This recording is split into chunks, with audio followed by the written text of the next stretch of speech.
Hello, welcome, it's Meredith. I'm here with our daily reading for Tuesday, the 18th of December, 2018, and we are using Mythic Tarot today. I want to remind you to check out the monthly, the weekly forecast. It'll be linked for you at the end of this video, and it's time-stamped for you to make it easy to scroll through during the week. And if you haven't already, watch your December monthly. That's in a nice playlist for you. I'll link it for you as well to make it nice and easy. Okay, Mythic Tarot. Love this deck. It's very deep. Yeah, if you ever want to learn more about tarot, this is a great deck to do it with. It'll give you a good perspective, and it's based off of Greek mythology, so the Greek myths translate really well into tarot. So check it out.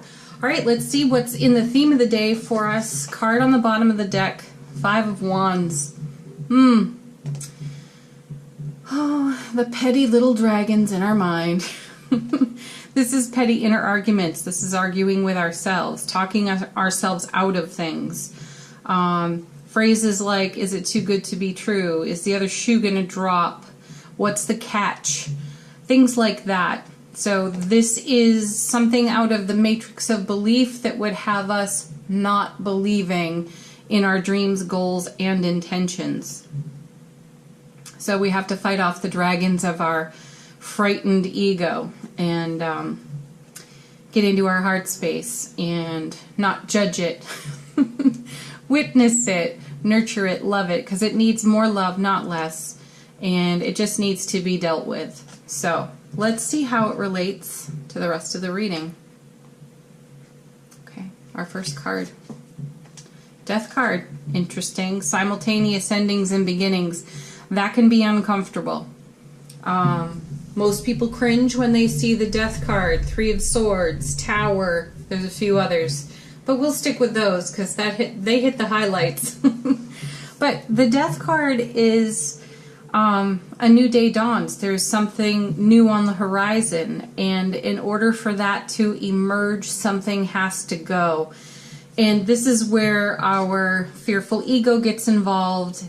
So let's consider this. If we're talking energy, if it's spiritual growth, and we're having an emotional experience, and it's an emotion that's held us back, and we are feeling successful about letting that go, Death card, ending, what fills it? What replaces it?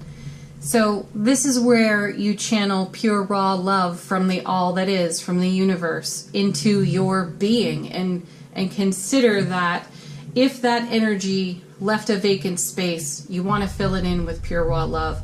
And that continues our infinity loop message that we had in our weekly forecast, so we keep our manifestation flow going. Consider it, but let's see what the Death card is next to. The Hermit. Okay. I feel challenged by the Hermit card quite often when I turn it over in tarot. That's for me personally. Because I see the Hermit as a very enlightening card. This is prayer, meditation, this is wisdom, self-discovery, the journey inward, and the relationship we have to our own self. These are all fantastic and amazing aspects of this card, which I fully embrace. The part that can become challenging with the Hermit is that there is a bit of a message of isolation on this card. And next to the Death card, for a lot of us, it can feel as though something has fallen away, and our ego is responding to isolation and or loneliness. And then the inner argument starts, where the ego rises up in fear and wants to throw everything, including the kitchen sink, into the argument. So the Hermit, in all of his wisdom, and next to the Death card, could really lend us some practicalities or practical thinking take a look at the facts, run them through your spirit. Many of you would say that being factual and practical doesn't align with the spiritual, but it does, especially when you're dealing with a tantruming ego. You need to be able to talk yourself through that in your inner dialogue with your relationship to yourself, bringing in all the greatest aspects of the Hermit card. So this is about being reasonable with your own self. The ego is unreasonable, and we have to find a way to reason with the unreasonable, hence the dragon. It can be a challenge, and that is, it's a fulcrum within our spiritual growth. This is a point where we could tip on one side or the other, and we're going to have an avalanche of goodness, or we're going to have an avalanche of ego challenge. So it's nice that we have two major arcana cards here. They are offering us encouragement, and I do feel, in connection to all of the readings we've had over the past 7 weeks of crossing that threshold, new gateway, new realm of experience, that we have an awful lot of life experience to leverage on that fulcrum for our highest and greatest outcome. I do feel that that's why these two cards come together. Let's see what's next. Ace of Pentacles. Well, there you go. Practical resources, a divine and cosmic gift from the universe, tangible results, manifestation blossoming right in front of you. So if you can keep your head and heart in harmonious alignment through these moments on the Five of Wands, you maintain the beautiful flow of energy frequency in the spirit of allowing for your own life experience, rather than getting hung up on what's passing away from you energetically, and embracing what you've discovered within your inner journey. Perfect. Love this. And then we have the Lovers. So we're going to need another card to go to the left of the Lovers, because the Lovers is a choice card. It's also a message to follow your heart. And the fact that it's underneath the Death card is a reminder for you to absolutely channel pure raw love into whatever is vacating your life.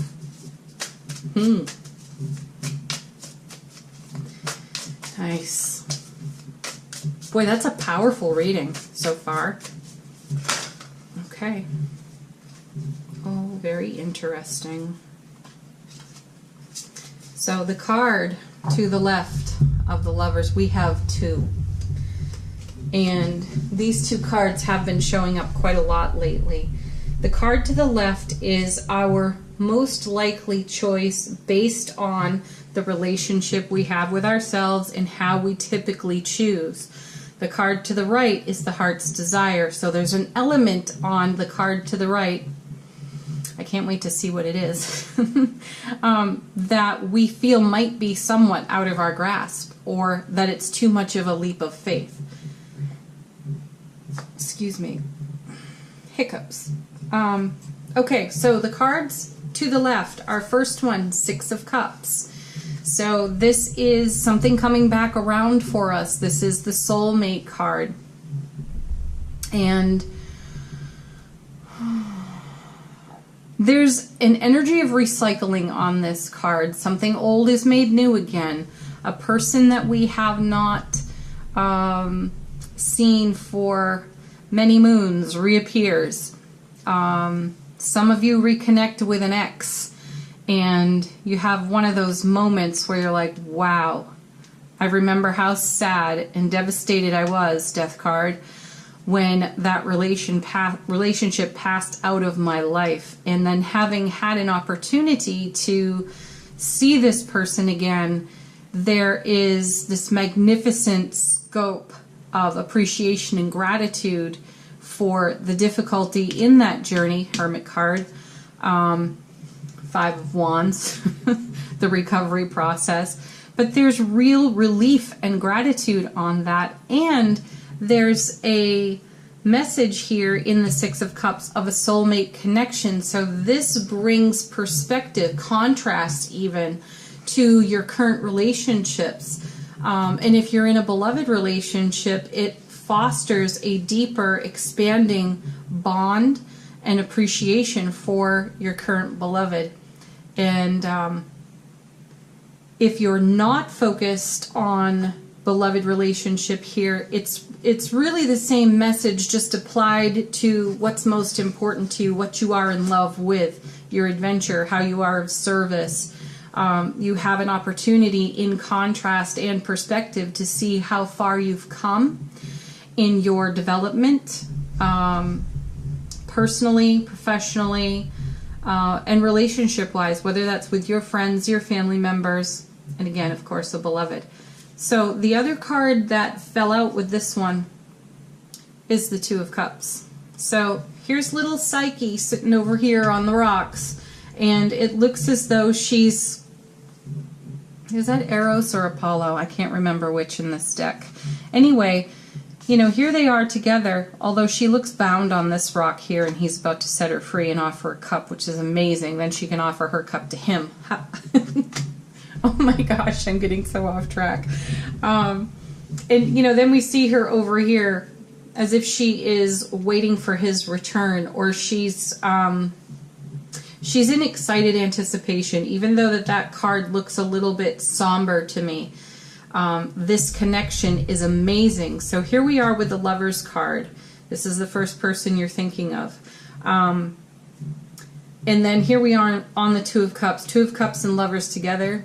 That's a no-brainer. This is about a beloved relationship. It's a soulmate twin flame connection as well.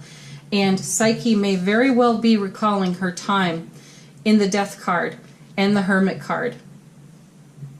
But then we had the Ace of Pentacles. She had the Ace of Pentacles while she struggled with the Five of Wands and all that went with it. But this is what it created for her, which is the fulfillment of a dream. So in terms of a choice, this is where we're leaning on the left side. But let's see what's tempting us on the right.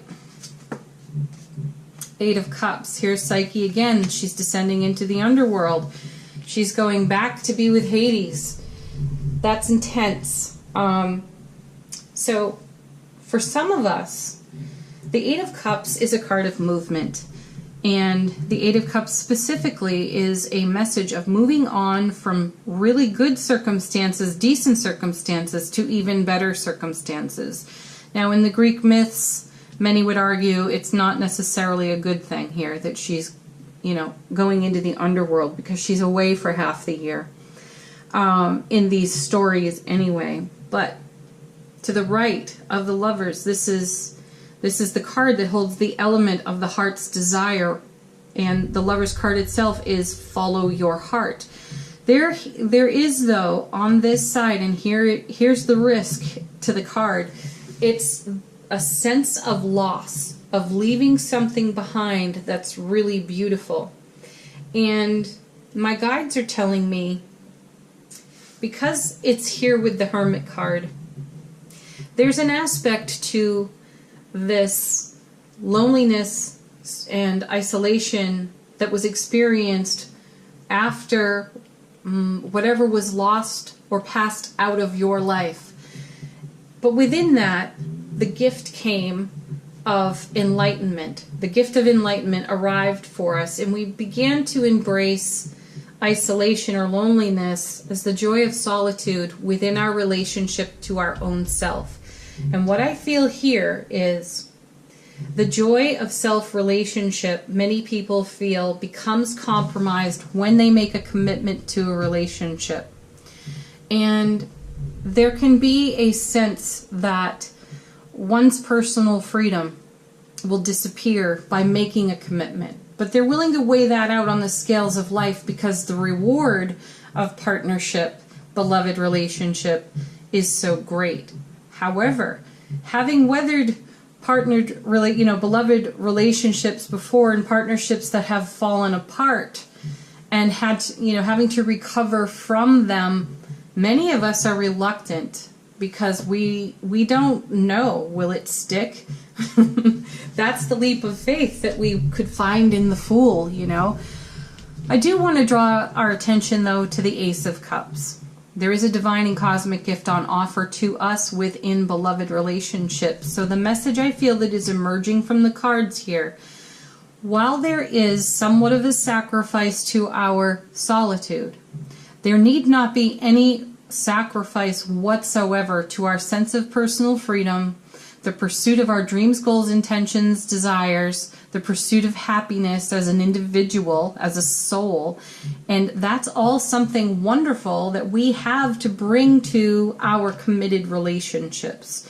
So these cards are telling us that we can have it both ways. You can be committed. You can be in a bonding, loving, expanding, growing relationship, unlike any relationship you've ever had before. Soulmates, twin flames come together, and you can still remain free within that relationship, within that commitment, and that will be beautiful fuel for the passion between you. Consider it. So the Eight of Cups, while many see this as a breakup card, someone's walking away, someone's leaving the relationship, I challenge that. I challenge that in the sense that we can remain free, pursue everything that makes us happy, and be in committed relationship. We have the ability to do it. And we need not have messages from the matrix of belief telling us we can't. Whenever you hear can't, challenge that too. That's just my personal advice. Okay, last card, Four of Cups. Yeah. So, half eight here with the four. Fours are super stable, eights are double stable. That's great. Four of Cups can be a message of overlooking the gift, which is exactly what I've just described here. We have the gift of personal freedom, and we can choose to embrace all of it and weave it into our current relationships, partnerships, adventures, whatever it is we are in love with and whatever it is we are pursuing. We can combine it all. We can weave it all together. And that's what the Ace of Pentacles is telling us. We have the skill, the wit, the wisdom, the resources, the life experience, the talent, the enthusiasm, all of it to bring all of this together. There's the challenge for us. That was powerful, and I'm super passionate about it. I believe in this. Okay, what are we doing next? I think we're going to do the Romance Angel cards. I skipped those for a couple of days. Okay, gosh, I actually have to calm down after delivering that message. Okay. What do we most need to know about our beloved relationships on this day? Ooh. Let go of control issues. That's a great one. Allow this situation to unfold naturally. Yes. Do that.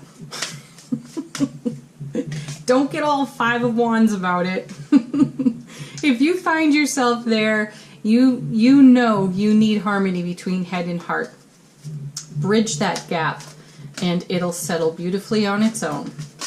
Next card. Honeymoon. Enjoy the bliss of holiday time together. So, some of you may be going on a honeymoon. Congratulations. This is a card that reminds us to get away, to unplug, to decompress. Hermit. Be a hermit with your beloved. Turn off your phones. Turn off your devices. Pay attention to one another. Make eye contact. Okay. Ooh, we got... Okay, that's too many.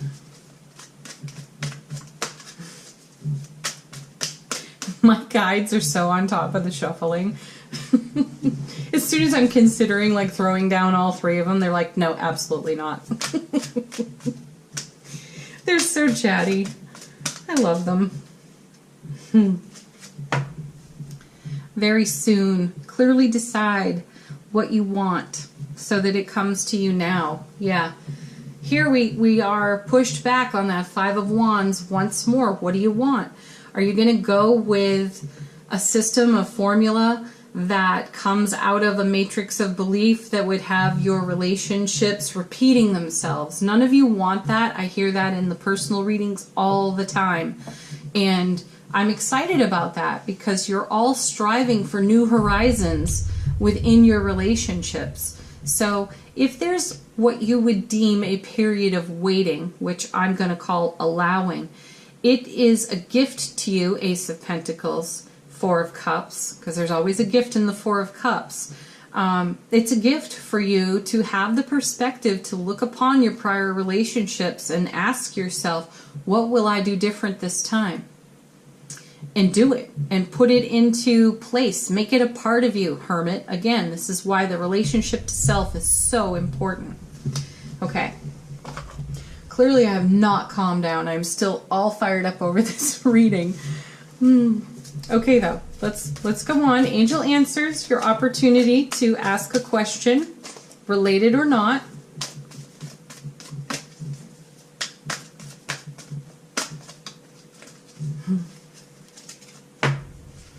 This one just keeps popping out. I love it. Romance. I'm putting it with the Lovers and the Two of Cups because, hey, where else would we put that? My guides are saying you are welcoming, embracing, allowing, existing within the romance of a lifetime right now. Enjoy that. Go on honeymoon with that. Go on holiday with it. Too many. These two came out together, and one of them has shown up repeatedly lately, but first, no need to worry. No, there is no need to worry. It's more, if you find yourself worrying, again, Five of Wands, you've got to bridge the highway between head and heart. Get harmony there. And worry disappears when we do that because we hear our intuition, we follow our spirit, we listen to the call of our soul, and we pursue our dreams. And there's no worrying there. And then that creates big happy changes. We've seen this card at least 4 times in the last week. I love that that message still keeps coming. Fantastic. Okay. Last card of the day from Notes from the Universe on Love and Connection, which seems so appropriate. Hey now. Things are about to get really juicy, folks. A little heads up on the addiction that affects us all really old souls. Giving love eventually becomes an even greater need than receiving love. See, you're not strange. Love the universe. Perfect. Give love. Yeah, that is. If there were an amazing addiction to have, it would probably be that. Just give your pure, raw, happy love to the world. That's what we're here to do. Shine our light. Be the love that we are. Show up like that. What a gift. Okay, happy Tuesday, everybody. My favorite day of the week. Thank you so much for watching. Please like, share, subscribe. It is deeply appreciated by me here on the channel. It circulates my videos, and I love that. Welcome to all the new subscribers. So glad to have you here. And don't forget to watch the weekly forecasts, the December monthlies, if you haven't seen them already. Have a beautiful day. Leave some comments. Love that too. Peace.